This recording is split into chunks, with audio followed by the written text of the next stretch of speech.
On 5 News Tonight, 2 men try to abduct an RAF serviceman. Russia cries foul over its Olympic ban. And Prince Harry continues his mother's legacy.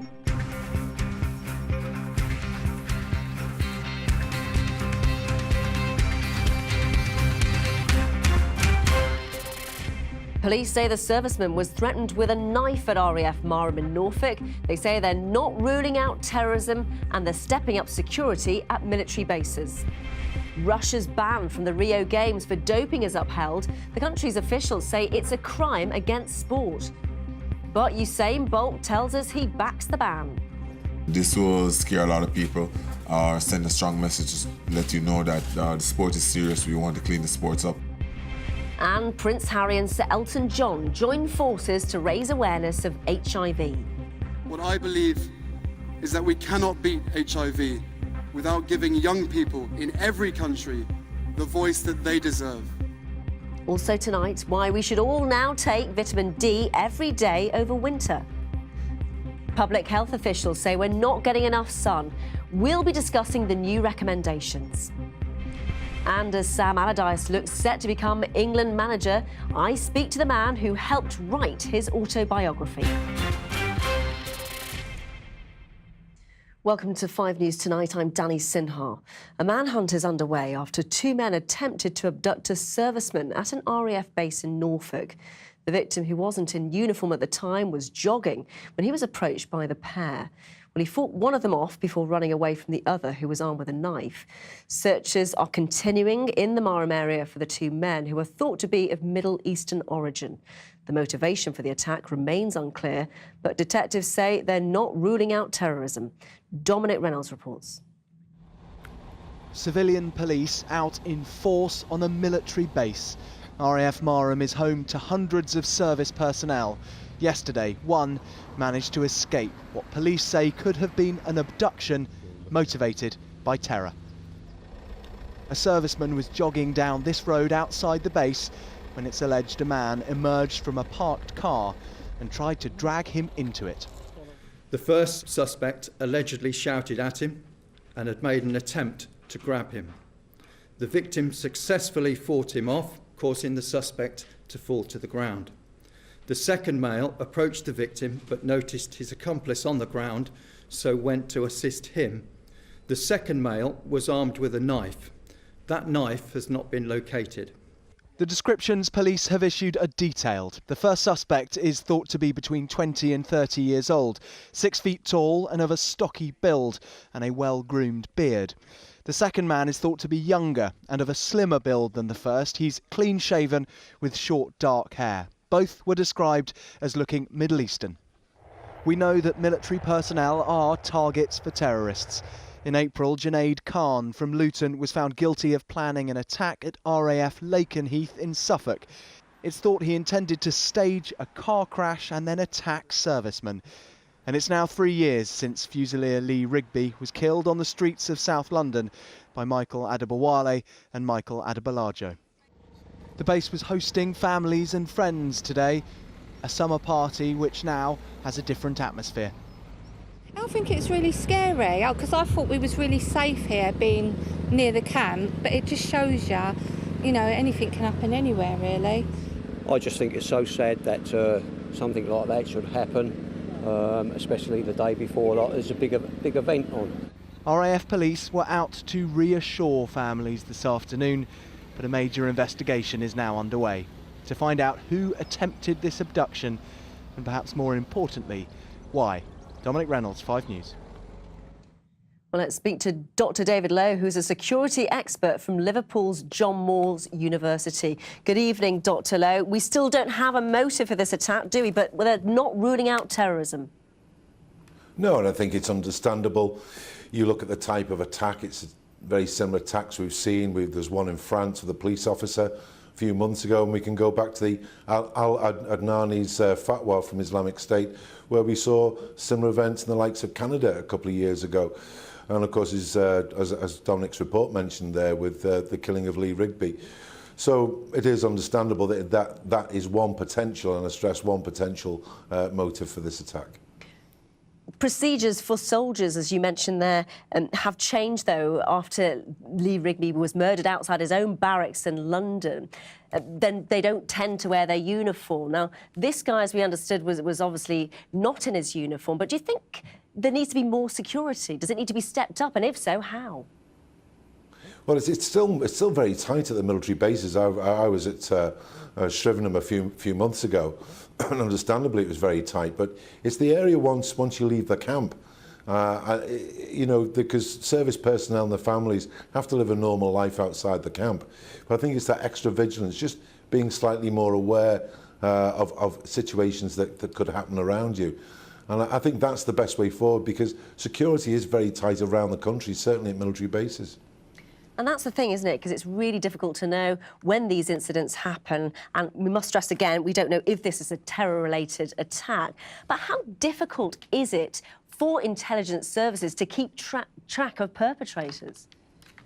Well, this is what we've seen, not just in France. There was the incident on Tuesday evening in Germany. Those who may be inspired by what they read and see online and what they hear, who are not on a system, it's very, very difficult to pick them up. And I think this is something that we're going to have to learn to cope with. And I know that the security service and the counter-terrorism officers are working extensively and being vigilant to try and prevent any attacks, but it is difficult. Dr. David Lough, thank you very much. Police in Brazil have arrested 10 people they suspect of planning acts of terrorism during this summer's Olympic Games. Let's go straight to Olivia Kinsley, who's in the newsroom. Olivia, what more can you tell us?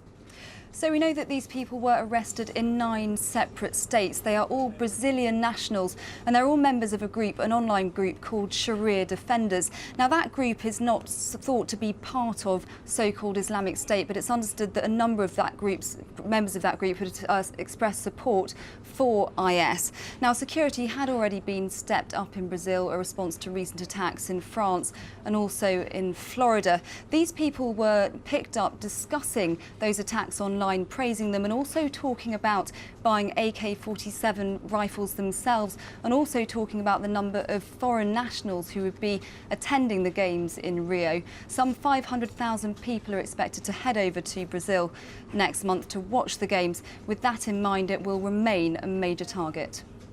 Olivia, thank you. Well, the controversy over Russia's Olympic team continued today as a court ruled that 68 of their track and field athletes will be banned from Rio. Their appeal was rejected after evidence emerged of state-sponsored doping, an allegation the Russians deny. The International Olympic Committee must now decide whether to ban the entire Russian team from competing. Julian Drucker reports. The greatest sporting show on earth gets underway in 15 days' time. But we now know 68 athletes won't be making the trip from Russia to Rio. They'll remain banned following claims the country ran a state-sponsored doping program. The Russian Olympic Committee appealed a decision taken by athletics' world governing body. But today it was ruled the suspension was legal. The Court of Arbitration for Sport has dismissed the request filed by the Russian Olympic Committee and 68 Russian athletes. Athletes like world champion hurdler Sergei Shubenkov will now be excluded. He stresses he's clean, but the ruling could mean the entire Russian Olympic team is banned from the Games. Russian high jumper Maria Kuchina is horrified. The world has gone mad, she said. What is going on? Why should I sacrifice my everything? Russia's sports minister Vitaly Mutko is considering the country's next step. This decision, he said, violates the rights of clean and honest sports people. And as his country stands accused of a deep-rooted culture of doping, President Putin, seen here when Russia hosted the Winter Olympics, insists the decision is wrong. The undisputed star of London 2012 disagrees. He's back in the city to take part in a race tomorrow, and he told 5 News upholding the ban was crucial. If you're cheating, I always feel like it's a good message to show that, listen, if you cheat or if you go against the rules, then we're going to take serious action. This will scare a lot of people. or send a strong message, just let you know that the sport is serious. We want to clean the sports up. A handful of Russian athletes could still compete in Rio, but as neutrals who would have to have been tested outside their homeland. A country now mired in sporting shame. Julian Drucker, 5 News. A man has been arrested in Sydney for an attempted attack on a police station. He reportedly set himself on fire and drove his car, which was loaded with gas cylinders, into the station's underground car park. Police say he has a known history of mental health illness, and there was no reason to believe it was terror-related. Oscar Pistorius' 6-year prison sentence is set to be appealed by South African prosecutors, who've described it as shockingly lenient. The Paralympian athlete was jailed earlier this month for murdering his girlfriend, Reva Steenkamp, in 2013. And most NHS trusts will no longer be fined for missing key targets. It's part of a plan to dramatically cut the NHS deficit, which has reached £2.4 billion over the last year. Penalties for missing targets for A&E units, cancer and routine operations have all been scrapped. Labour leader Jeremy Corbyn has launched his campaign to keep his job, insisting that he can take the party to power with him as Prime Minister. It promises to be a fierce contest between him and former Shadow Cabinet colleague Owen Smith.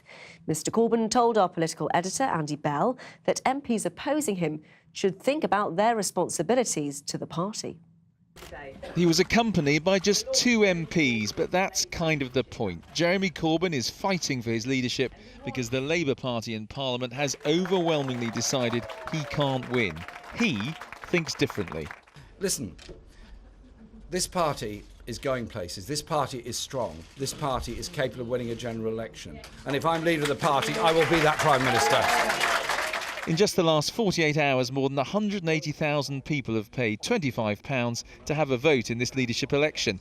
Now 500,000 in all will choose their next leader. The current leader told me his opponents should think about that. I say to MPs, think very carefully about this. We have a responsibility to those that founded and made this party survive, those who've made this party so strong, and all those hundreds of thousands that have come on board because they want a different society in Britain. Having a big membership isn't a cause for concern, it's a cause for joy and it's a cause for hope. He's being challenged by Owen Smith, who has the backing of most Labour MPs, but it's the party members who decide. And last year they chose Jeremy Corbyn. Huda and Rohi say MPs should remember that. I think they also need to remember where they come from, and in our Labour Party is a democratic socialist party. That's what it says on our membership card, and I feel like they're not really respecting the democratic part of that at all. Is it more important to kind of build the sort of movement that you want? Is that more important than winning the next election? I think once the movement is built, it will win the next election. I don't think that they're mutually exclusive. I think that one will lead very naturally onto the other. Online, both pro and anti-Corbyn camps have been trying to sign people up. Frankie O'Byrne is an anti. There have been so many great things that a Labour government has done, create the NHS, and that is what I see. That is what I want to see again. And I think that under Corbyn we just don't have that. I think he's happy being right. He's not happy being in power. Get ready for a very divisive election. Andy, what else did Jeremy Corbyn have to say? Well, what's worrying Labour MPs is this row about possible deselection. Now, one thing that Labour MPs worry about is being deselected by their constituency parties.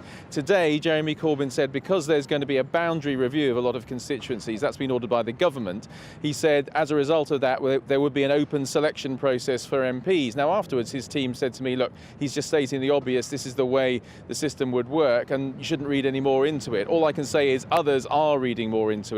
People close to the Owen Smith campaign, for instance, are definitely regarding this as some kind of threat, that if people don't go along with Jeremy Corbyn, they could be deselected. I think that gives you a flavour of the way relations have got so bad between Jeremy Corbyn and the majority of his MPs. And also this evening, Prime Minister Theresa May, she is in France meeting the French President, François Hollande. That's right. Yesterday she was in Berlin talking to Chancellor Merkel of Germany. Today she's in France. Basically, Chancellor Merkel accepted the timetable, I think, of Theresa May. Chancellor Merkel said, OK, we're going to give the Brits some more time in terms of them working out exactly what it is they want to get from this negotiation. In the case of Francois Hollande, who Theresa May is meeting for the first time, he has been much more bullish about this, basically saying, look, the British have voted to leave the EU, they should get on with it and not hang around. So she's going to have some trickier talking probably to do with Francois Hollande. Andy, thank you. Coming up on 5 News tonight, doctors warn we're risking our health because of a lack of vitamin D. Prince Harry and Sir Elton John team up for the fight against HIV. And the sweet taste of success. But could Sam Allardyce take England to World Cup glory? We'll be asking that after the break.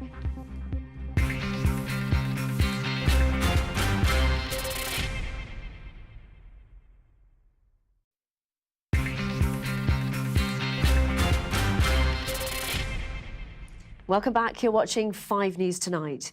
We should all be taking vitamin D supplements in the autumn and winter months. That's the latest advice from Public Health England. Levels of vitamin D deficiency in Britain are the highest in 50 years. Experts blame poor diet and people not getting enough sun. Well, it can cause brittle bones and even rickets in children. So just what should we be doing? Well, experts recommend that everyone should take 10 micrograms of vitamin D a day between October and March. That's the equivalent of 2 cans of tuna. And children aged 1 to 5 should be given the supplement all year round. Babies who are breastfed should also be given a similar dose, but formula-fed babies should already be getting enough. Well, with me now is Dr. Ranj Singh, who is a GP, of course. Great to have you with us. So not enough sunshine and poor diet. I mean, what's going wrong here? It's like we're going back to the Victorian times. Well, that's it. Vitamin D replacement or supplementation used to be very much routine. It then went out of fashion, but increasingly we've started to see vitamin D deficiency and the results of that. So there has been a re-look at the guidance and a re-look at all the evidence, and the Scientific Advisory Committee on Nutrition looked at everything and came up with this new set of guidance and said, actually, we need to go back to doing routine supplementation because sunlight just isn't reliable enough in this country and our diets probably just aren't good enough. Yeah, well, excluding this week, which has been fairly good this week for most of us, but normally it hasn't been good, has it? I just wanted to ask you, though, I mean, as far as health risks go, because they are quite wide-ranging, aren't they? Yeah, so in children we see, primarily vitamin D is responsible for bone and muscle health. So in children we see conditions like rickets when it's deficient. In adults you get all sorts of things like bone pain and muscle pain. It has been implicated in various other conditions from asthma to cancer to diabetes to multiple sclerosis. And the research into those areas is still ongoing. We cannot confidently say that supplementing your vitamin D is going to have a significant impact on that yet. But it could. It's a bit of a grey area. Are you seeing an increase then of patients coming to you? Is it mainly children? We are increasingly recognising vitamin D deficiency across the population. As to whether it causes problems, that's a different story. So a lot of people might be deficient and totally asymptomatic.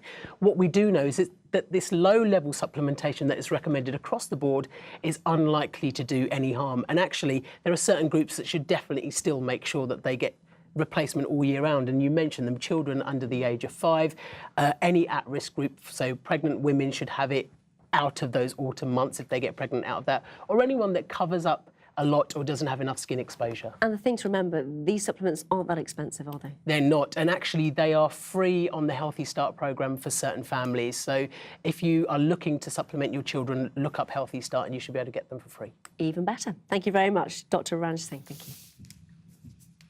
Prince Harry has joined Sir Elton John in South Africa to host an HIV conference. Harry's mother, Princess Diana, was a prominent AIDS campaigner, and the Princess followed in her footsteps. His charity, Centre Bali, already supports children affected by HIV in Lesotho, but now he wants to spread awareness of the virus beyond the African country. Minnie Stevenson reports. The Prince and the pop star. Today, Harry and Sir Elton John stood together. Their mission, to raise awareness about HIV around the world. Their stage, the AIDS 2016 conference in South Africa. And their message was clear. What I believe is that we cannot beat HIV without giving young people in every country the voice that they deserve. Without education And without empowerment, HIV will win. The fact of the matter is, young people are being left out and left behind in the AIDS response, and it needs to stop. It needs to stop. It needs to stop here and now.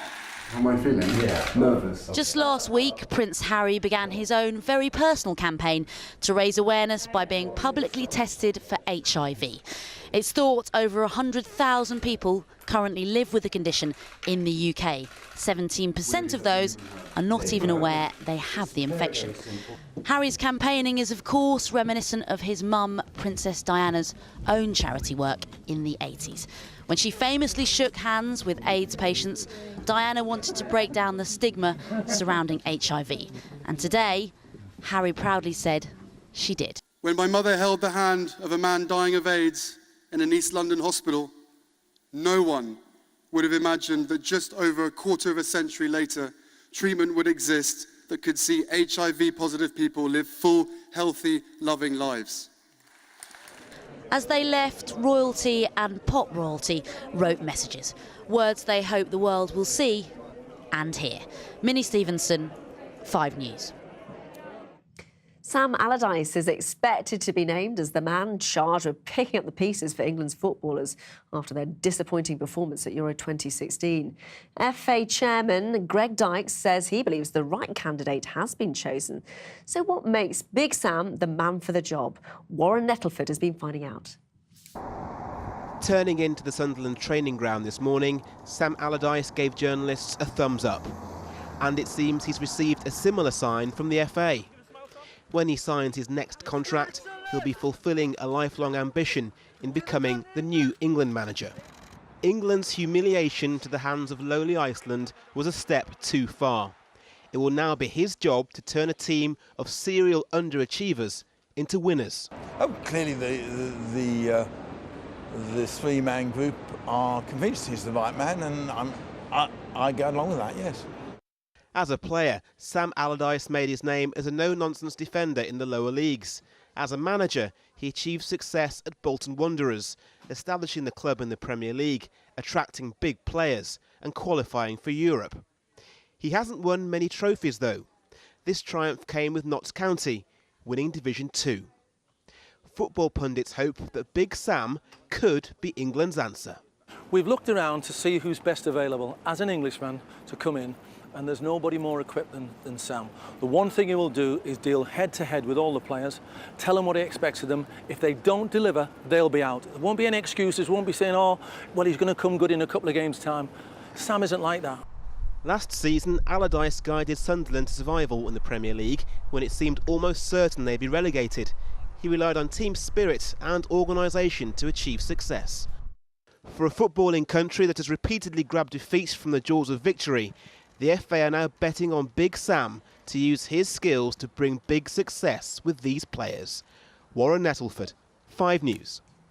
Earlier, I spoke to Sean Custis, head of sport at The Sun and the ghostwriter for Sam Allardyce's autobiography. I asked him if Sam is the best man for the job or simply the best Englishman for the job. No, he's the best man for the job with where England are at the moment, which frankly is rock bottom. Can't get any lower than losing to Iceland, can you really, at Euro 2016? Came home in shame. But those players that Allardyce will have at his disposal are a lot better players than what they showed out there. He has always wanted the opportunity to work with better players, and people may laugh, but this is a talented group of players, and it needs a manager like Allardyce to get them performing and performing to the highest level that they can. He's very good at making poor players into good players and good players into very good players, and even very good players into excellent players. So I'm sure he'll get them moving. He's a very good organiser. He knows what to do against the toughest of teams. He's proved himself in the Premier League, rattling some of the biggest names in the game, upset Mourinho, upset Wenger. They didn't like it always the way he played. He wouldn't let them play their fancy game, if you like, and they didn't enjoy it, but they recognised a man who can rattle them, and they were always wary of playing against Allardyce teams, and that is what he will bring to the international stage. Some people, though, think he hasn't got the experience of managing those top-flight clubs. Well, of course he hasn't got the experience of managing the top-flight clubs because he's never done it. The closest he got to it was Newcastle United when they were a higher-up Premier League side. But the minute he got the job, the owner changed to Mike Ashley and he was sacked about 7 months later. He felt that was the one that got away, and had he been there longer, he could have transformed that club. I think Newcastle fans might probably have wanted him back now, really, even if they would admit that. Look, it's a big job. It's a job that he believes he can do. He's very confident in his own ability. He missed out on the job 10 years ago, 2006, to Steve McLaren. England didn't qualify for Euro 2008, so I think we can see that was the wrong decision. He thought he should have got the job, didn't he, then? He absolutely thought he should have got the job, and that feeling never went away. It's gnawed away at him for a decade. I think he would admit that he thought it had gone, that that chance had passed him by, but once he came back to Sunderland, he felt he was back in the game, back in the mix again to be the next England manager, and so it was proved. It is, of course, though, perhaps the toughest job in football. A lot of expectations, certainly from fans and indeed us, the press. Do you think he's got the temperament to handle that? Oh, yeah. I mean, I think one of his attributes, one of his main attributes, is whatever is written about him and whatever is said about him on TV doesn't divert him from what he believes is correct. We might not always agree with how he plays, and I've taken the mickey out of him for it from time to time, but he believes in what he's doing, and he won't be diverted off course no matter what the pundits say, no matter what's written in the papers. So, what's your money on then? What do you think the first thing he'll change? Well, the first thing he needs to do is restore pride in the team, make the players enjoy playing for England again, which I don't think they have been doing. There's a feeling which has gone on, going back quite a few managers, Capello highlighted it as well, that the shirt weighs heavy on the players, that they don't feel comfortable playing in an England shirt. They're almost scared in case they lose the ball. They don't like the scrutiny that's on them. He's going to tell them to forget about that, how important it is that they play their own game, that they play like they do for their clubs, and that it's an enjoyable experience to play for England. It's not something you should be worried about. So do you think England can win the World Cup? Look, right now, I don't think it's about winning the World Cup. First of all, the target that was set by Greg Dyke, the outgoing chairman, was 2022. 2018 in Russia is the next one. We've got to get there first. I think a lot of people would feel that it's about getting back to a position where we were, if you like, under Sven-Göran Eriksson, which is when England used to make it to quarter-finals. I mean, Wales have even shown us up now by getting to a semi-final. I think that embarrassed England even more. But England aren't in a good place at the moment. They are in a poor situation, and Allardyce will certainly improve it. It can't get any worse. They can't go any further backwards. It has to go forward. Sean, thank you very much. Well, that's all from us. Sean's got the weather next. From all the team, have a lovely evening. Bye-bye.